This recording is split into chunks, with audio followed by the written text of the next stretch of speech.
Bonjour à tous et bienvenue à Strasbourg où nous allons vous faire vivre la magie de Noël. Et d'abord en compagnie d'un passionné de jouets traditionnels, Denis Saint-Eph redonne vie à nos trésors d'antan. Et puis que serait Noël sans ses lumières? À Washington, les illuminations sont partout et grandioses. Enfin, quelle saveur à Noël à l'autre bout du monde? Nous irons à Tokyo pour un repas de fête asiatique. On commence donc dans le marché de Noël de Strasbourg, le plus grand de France, mais aussi le plus ancien d'Europe, installé ici chaque année depuis 1570.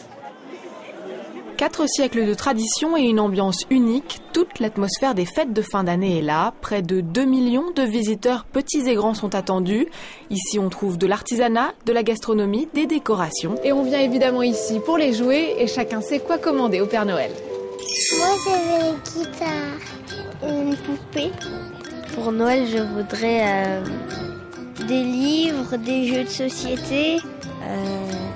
Papi. Une peluche briquet. Après, je sais plus. Et en effet, pas toujours facile de faire sa liste pour le Père Noël, surtout quand on voit les kilomètres de jouets dans les magasins. Mais à Strasbourg, il existe un lieu dédié aux joujoux un peu plus authentiques. Dans son atelier, Denis Saint-Eph exerce à l'abri des regards sa magie, redonner vie à nos trésors d'antan. C'est une alpha. Oh, un peu fatigué. Il doit y avoir près 2 ou 3 jours de travail, ouais. 2 ou 3 jours de travail, c'est bien ce qu'il faut pour que tous les modèles anciens qui s'empilent ici retrouvent leur cachet. Certains ont près de 100 ans. Clés à molette, scie, équerre, peinture. Un travail minutieux que Denis perfectionne depuis 1986. En général, dans la région, on m'appelle beaucoup MacGyver parce que j'arrive à trouver des solutions sur tout. Et pour la carrosserie comme pour les personnages, le moindre détail compte. Pour Denis, les jouets sont les témoins d'une époque qui ne doivent pas tomber dans l'oubli. C'est important de garder ces jouets ou de les sauver. Aussi parce que bon, c'est un peu l'histoire de l'enfance de tous les enfants qui sont sur la Terre. Les jouets de Denis se retrouvent même au musée, comme celui des arts décoratifs de Strasbourg, exposés dans des vitrines comme des œuvres d'art. Je les reconnais, tout ce que j'ai fait, je pourrais les reconnaître, on reconnaît ces bébés partout. Denis Saint-Eph est désormais une référence, sa clientèle se compose d'antiquaires, de collectionneurs. Ses jouets sont envoyés partout dans le monde.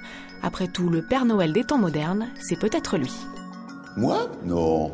Non, j'ai peut-être le ventre, mais pas la barbe.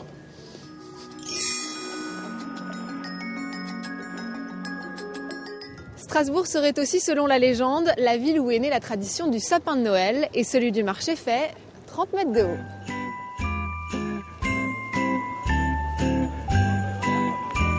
Décoré chaque année selon un thème différent, 3 semaines sont nécessaires à son installation. En charge de la décoration du sapin depuis près de 20 ans, Antoinette Fimelin. Antoinette, d'où vient cette tradition du sapin de Noël? Il a commencé en Alsace, au Moyen-Âge, parce qu'on jouait dans les cathédrales traditionnellement toutes les histoires de la Bible, dont à Noël, l'histoire du jardin du paradis terrestre. Et il fallait donc l'arbre de la connaissance du bien et du mal, qui était un pommier. Et comme ici en hiver, on n'y a pas de pommier, il y a par contre un très bel arbre qui est le sapin, qui est vert en hiver. On prenait un sapin et on mettait des belles pommes rouges dessus. Vous faites ce sapin du marché de Noël de Strasbourg depuis des années. D'où vient votre inspiration? Chaque année, le sapin précédent me donne une idée. Je me dis, je sais ce qu'il faudrait. J'essaie d'avoir une vision très simple et que les gens reconnaissent des objets, à la fois les objets traditionnels de Noël, les boules, mais aussi soit des maisonnettes, soit comme cette année des animaux, que les gens reconnaissent, mais qui soient brillants parce que c'est Noël. Antoinette, est-ce que vous pouvez nous livrer un secret pour que chez eux, nos téléspectateurs puissent faire un beau sapin de Noël? D'abord, il faut faire ce dont on a envie. C'est-à-dire que vous prenez dans les objets que vous avez les décors de Noël qui vous tentent cette année, qui vous séduisent, et vous rajoutez quelque chose qui va donner une nouvelle vision. Vous changez de couleur, vous changez de forme, vous mettez des petits objets en plus pour lui donner vie, et après vous vous régalez. Merci.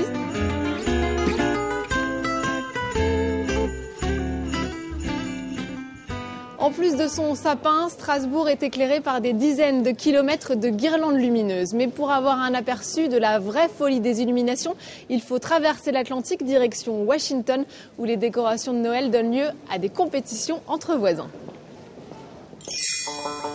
À Washington, il y a les décorations de Noël officielles, le sapin de la Maison Blanche, celui du Capitole, et puis il y a ça. Le Noël des particuliers, la course aux lumières dans les jardins des maisons de banlieue, et c'est parfois très impressionnant. Le son et lumière de Versailles, version faubourg américain. Ça nous prend généralement une semaine de tout installer. Chaque année, on installe ça différemment. Quand vous reviendrez l'année prochaine, vous verrez encore quelque chose de différent. On ajoute des nouveaux trucs chaque année et puis on repère les nouveautés. À la fois course au kitsch et démonstration de puissance lumineuse, ces jardins font gonfler en moyenne de $100 les factures électriques de leurs propriétaires. Et un bon jardin illuminé vient avec son propre système musical. Le voici.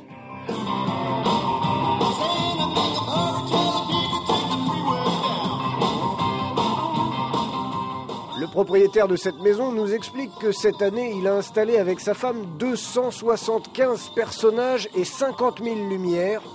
Visite guidée avec le seigneur des lieux. Ici, vous avez la crèche avec l'étoile du berger qui a guidé les rois mages. On a une chorale d'anges. Et là, les arbres qui dansent avec les lumières. Le village de pain d'épices. Et la section magie de l'hiver.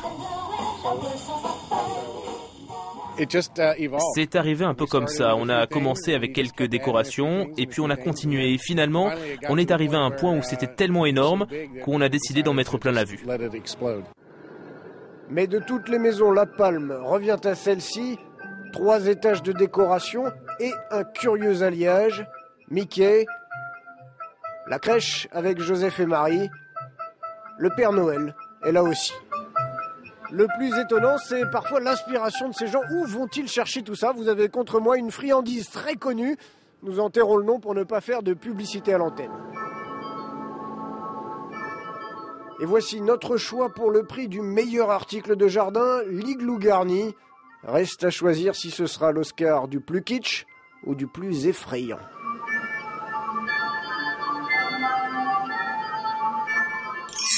De jolies lumières, des jouets, mais qui dit Noël dit aussi plaisir, des papilles. Foie gras, dinde, bûche, on frôle parfois. La crise de foie, Strasbourg regorge de spécialités culinaires et notamment son délicieux pain d'épices. Et la spécialiste en la matière, c'est Mireille Auster.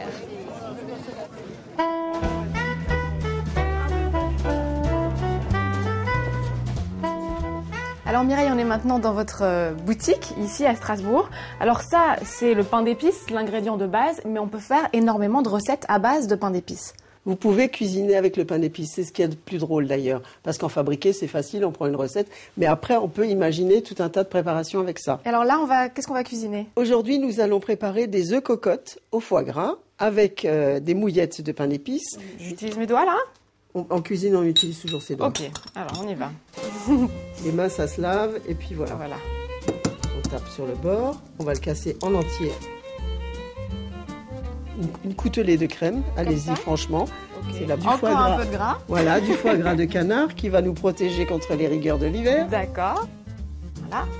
Et puis, on va mettre une petite pincée de massis. Ok. On va y mettre quelque chose de magique, c'est une feuille d'or. Et on va porter ça au bain-marie. Et on va l'enfourner. Voilà. Ok.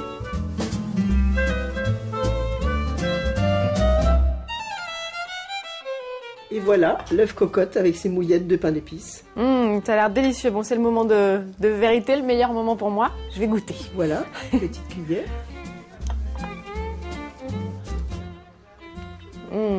C'est délicieux, Mireille. Merci vraiment beaucoup. Et justement, ce qui est surprenant, c'est que ce pain d'épices, vous le vendez aux 4 coins du monde, vous me disiez. À Hanoï, à Saigon, à Beyrouth, à Tel Aviv, à Tokyo. Jusqu'à Tokyo. Mais justement, à Tokyo, on se régale aussi, puisque figurez-vous que les restaurants étoilés sont désormais plus nombreux dans la capitale japonaise qu'à Paris. Alors on est allé demander à un chef japonais de nous livrer sa recette de Noël. Une touche de pistache surmontée d'un sorbet à la citronnelle. Quand Shimomura revisite la tarte aux fraises dans son menu de Noël, les papilles frémissent et les clients fondent. Pour assembler les fraises et la galette de sucre, je mets l'assiette dans cet appareil chauffant. C'est là que le sucre va fondre délicatement. Un souci du détail et un doigté d'artistes qui ont valu à ce chef formé en France 2 étoiles au guide Michelin. Pour Noël, Shimomura sort le grand jeu. À Noël, les Japonais aiment bien manger de la cuisine française.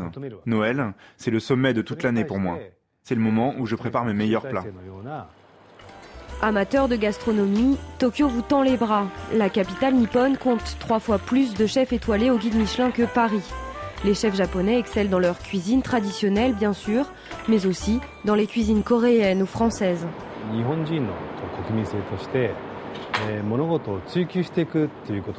Nous, les Japonais, on cherche à s'améliorer constamment. On recherche la perfection, y compris en cuisine. On veut que ce soit absolument délicieux. C'est ça qui a été reconnu par le guide Michelin.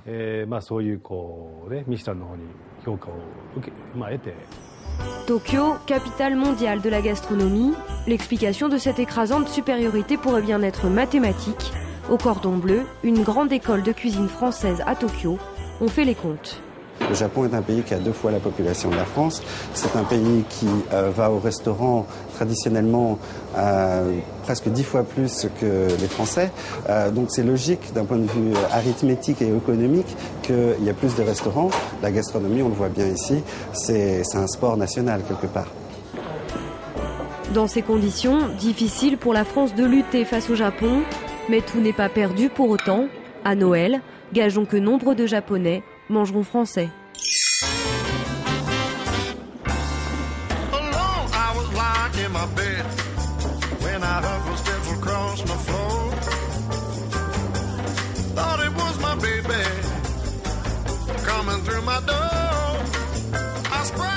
Bon alors pour moi, c'est pas gagné, mais quand on a beaucoup mangé à Noël, il faut toujours faire un peu d'exercice. C'est la fin de notre émission spéciale depuis Strasbourg. Merci de nous avoir suivis et très bonne fête à tous. All I ask for Christmas is my baby.